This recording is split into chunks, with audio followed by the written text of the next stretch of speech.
జిల్లాలో చాలా దారుణమైన సంఘటన బయటపడింది. ప్రియుడే తన ప్రియురాల్ని చాలా దారుణాతి దారుణంగా హతమార్చాడు.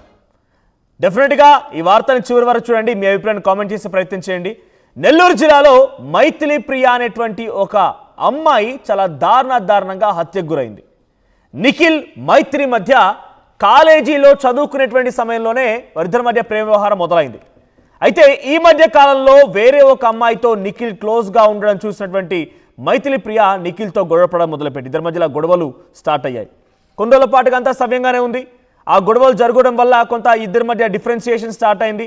ఆ తర్వాత మైథిలి ప్రియ అనే అమ్మాయి బెంగళూరులో ఉద్యోగం దొరికిందని చెప్పి బెంగళూరుకి వెళ్ళిపోయింది.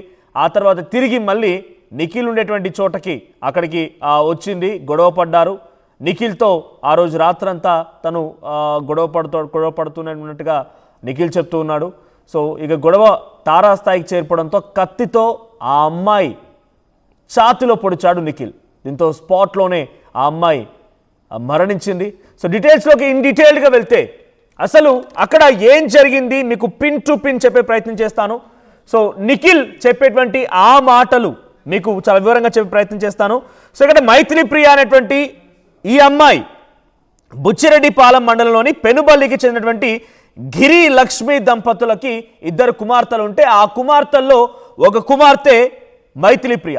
మైథిలి ప్రియ తండ్రి 2020లో గుండెపోటుతో మరణించాడు.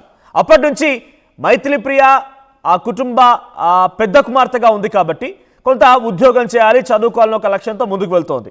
తను బీ ఫార్మసీ చేసే సమయంలో నెల్లూరులో తను బీ ఫార్మసీ చేయడానికి వచ్చింది.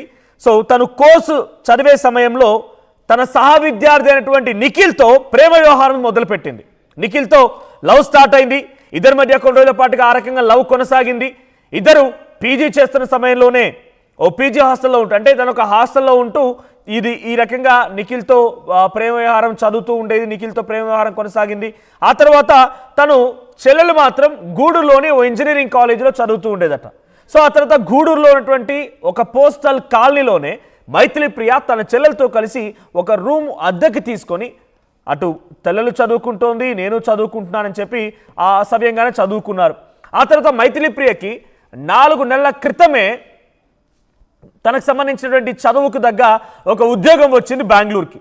సో బెంగళూరు షిఫ్ట్ అయిపోయింది. అయితే ఇక్కడ పోస్టల్ కాలనీలో ఎక్కడైతే అక్క చెల్లెలు ఇద్దరు ఉంటూ ఉన్నారో, గదిలో అద్దెకు తీసుకొని అక్క కాలేజ్కి వెళ్ళాలి, చెల్లి కాలేజ్కి వెళ్ళాలి జరుగుతూ ఉందో, అక్కడ జరిగేటువంటి ఆ ఫ్లాట్కి ఎదురుగానే, వాళ్ళు ఉండేటువంటి ఆ ఇంటికి ఎదురుగానే ఎదురు బిల్డింగ్లో ఇంకో ఫ్లాట్లో నిఖిల్ రెంట్కి ఉండేవాడట. సో నిఖిల్ ఎదురు ఫ్లాట్లో, ఈ అమ్మాయి మైథిలి ప్రియ ఇంకో ఫ్లాట్లో, ఎదురు ఫ్లాట్లో ఉండేవారు. సో ఈ క్రమంలోనే నిఖిల్కి వేరే ఒక అమ్మాయి క్లోజ్ అవ్వడం చూసినటువంటి మైథిలి ప్రియ అది ఓర్చుకోలేకపోయింది. సో తన ప్రియుడు ఆ రకంగా వేరే అమ్మాయితో ఉండడం ఓర్చుకోలేటువంటి మైథిలి ప్రియ నిఖిల్తో గొడవకు దిగింది. ఇద్దరి మధ్య గొడవ జరిగింది. ఈ గొడవ ఇలా జరుగుతూనే ఉంది. సో 4 నెలల క్రితం మైథిలి ప్రియకి ఓ ఉద్యోగం వచ్చింది, బెంగళూరు షిఫ్ట్ అయిపోయింది. తన చెల్లెలు ఇంకా అక్కడే ఉండి చదువుకుంటోంది. సో 2 రోజుల క్రితం మైథిలి ప్రియ తన చెల్లెలు ఉన్నటువంటి ఆ రూమ్కి వచ్చిందట. ఇక్కడ వచ్చి రాగానే మళ్ళీ నిఖిల్ ఆమెకి కాల్ చేశాడట. సో ఏం జరిగింది, మళ్ళీ మనం ఈ రకంగా గొడవపడడం కరెక్ట్ కాదని చెప్పడానికి కాల్ చేశాడా, లేకపోతే మధ్యలో కాల్స్ జరిగాయా, ఏం జరిగిందని తెలియదు. కానీ ఇక్కడ వచ్చి రాగానే మళ్ళీ నిఖిల్ కాల్ చేశారట. సో నిఖిల్ కాల్ చేసినటువంటి రోజునే మైథిలి ప్రియ అమ్మాయి తన చెల్లెలతో పాటున్నటువంటి అమ్మాయి అర్ధరాత్రి 1:45 వరకు కనిపించకుండా పోయింది. సాయంత్రం వరకు తనతో పాటే ఉంది.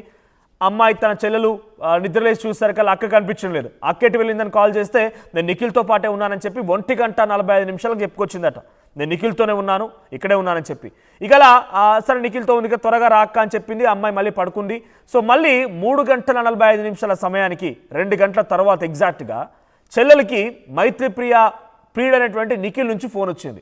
మీ అక్క నా దగ్గరే ఉంది, వచ్చి తీసుకెళ్ళు అని చెప్పి ఫోన్ వచ్చిందట. ఇక హుటాహుట్న వేరే ఒక మహిళతో కలిసి చెల్లెలు అక్కను తీసుకోవడం కోసం బయలుదేరిన నేపథ్యంలో మెట్లు దిగుతూ ఉండగా ఆ మెట్ల పైన తమ అక్క అంటే మైథిలి ప్రియ గుండెల్లో ఛాతీల నుంచి రక్తం కారుతూ ఒక అచేతన పరిస్థితిలో, నిస్సహాయమైన పరిస్థితిలో, చాలా పెద్ద ఎత్తున గాయమైంది, రక్తం కారుతోంది, అపస్మరస్థితిలో వెళ్ళిపోయింది, స్పృహ తప్పిపోయింది. సో వెంటనే అక్క అని పిలిచేసరికల్లా అక్క అక్కడే స్పాట్లో మరణించేసింది. సో చూడండి, ఈ ఘటన చాలా ఎంత దుర్మార్గంగా జరిగిందనంటే ఇక్కడ నిఖిల్ ప్రధాన నిందితుడు ఇప్పుడు కూడా. సో నిఖిల్ని నిలదీసినప్పుడు, ఆ చెల్లెలు నిలదీసినప్పుడు నిఖిల్ చెప్పిన మాట ఏంటంటే, మీ అక్క నాతో గొడవ పడింది, అందుకే కోపంలో ఛాతి పైన కత్తితో పొడిచాను, చనిపోయిందని చెప్పి ఒక అసమర్థమైనటువంటి ఒక సమాధానాన్ని, ఇక ఏం కాదులే అన్నట్టుగా తాగిన మత్తులో మధ్యంలో ఈ రకమైన మాటలు చెప్పుకొచ్చారట. సో ఏదేమైనా కొంత ప్రస్తుతం ఈ ఘటన నెల్లూరు జిల్లా వ్యాప్తంగా కలవరపాటు గురి చేస్తోంది. సో ప్రస్తుతానికి ఆ మైథిలి ప్రియ మరణం పైన పెద్ద ఎత్తున అందరూ కూడా భయభ్రాంతలకు గురవుతున్నారు. నమ్మినటువంటి ఆ వ్యక్తే, వాళ్ళు చదువుకున్న సమయం నుంచి కూడా ఇద్దరు ప్రేమించుకున్నారు, అప్పటి వరకు అంతా సవ్యంగానే ఉంది, అంతా బాగానే ఉంది. ప్రియురాలు అని చెప్పి ప్రేమ పేరుతో తనని మోసగించి ఈ రకంగా వేరే ఒక అమ్మాయితో వెళ్ళడమే కాకుండా ఇప్పుడు ఆ అమ్మాయిని కూడా హతమార్చాడు అని చెప్పి నిఖిల్ పైన అటు మైథిలి ప్రియ కుటుంబీకులు పెద్ద ఎత్తున ఆగ్రహంతో ఉన్నారు.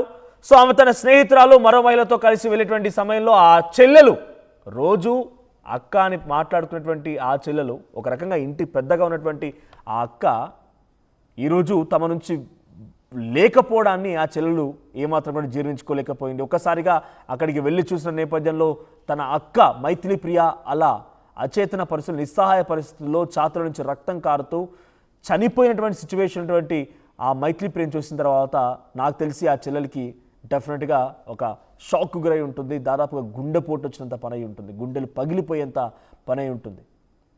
తనని ఒక మంచి చదువు చదివిస్తూ చాలా చక్కగా ఇద్దరం కలిసే ఉందాం చెల్లి అని చెప్పి తనతో పాటుగా ఒక రూమ్లోకి తీసుకొచ్చి అక్కడే ఉంటూ చెల్లెలు కాలేజ్కి వెళ్ళడం, అక్క ఈ రకంగా చూసుకోవడం, ఉద్యోగానికి వెళ్ళిపోయిన తర్వాత అంతో ఇంతో చెల్లెలకు సహాయం చేయడం, అంతా సవ్యంగా ఉన్నటువంటి సమయంలోనే ఈ దారుణం జరిగింది. ఇక్కడ ద బిగ్గెస్ట్ అందరూ చెప్తున్న మాట ఏంటంటే తండ్రి లేడు. 2020లో తండ్రి గుండెపోటుతో మరణించాడు. తండ్రి ఉంటే ఈ కుటుంబానికి ఒక పెద్ద దిక్కు ఉండేది. డెఫినెట్గా కూతుర్లు కాబట్టి ప్రతిదీ కూడా తండ్రికి చెప్పే అవకాశం ఉంటుంది.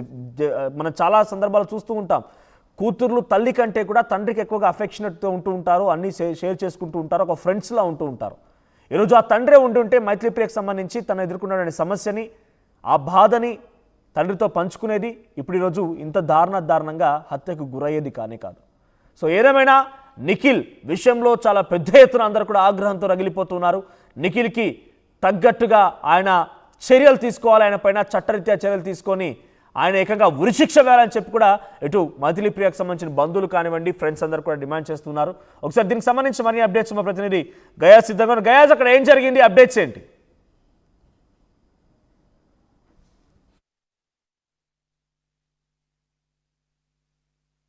కన్న బిడ్డల్ని పెంచి పోషించి చివరికి వాళ్ళు ప్రేమించమని వెంటాడి ఒకవేళ ప్రేమించుకుంటే అతి దారుణంగా హత్యలు చేస్తూ ఉన్న సంఘటనలు రాష్ట్ర వ్యాప్తంగా జరుగుతూ ఉంటాయి. ఇందులో భాగంగానే నెల్లూరు నగరంలో రాత్రి ఓ కిరాతకుడు ప్రేమించలేదనే ఉద్దేశంతో ఒక అమ్మాయిని అతి కిరాతకంగా పొడిచి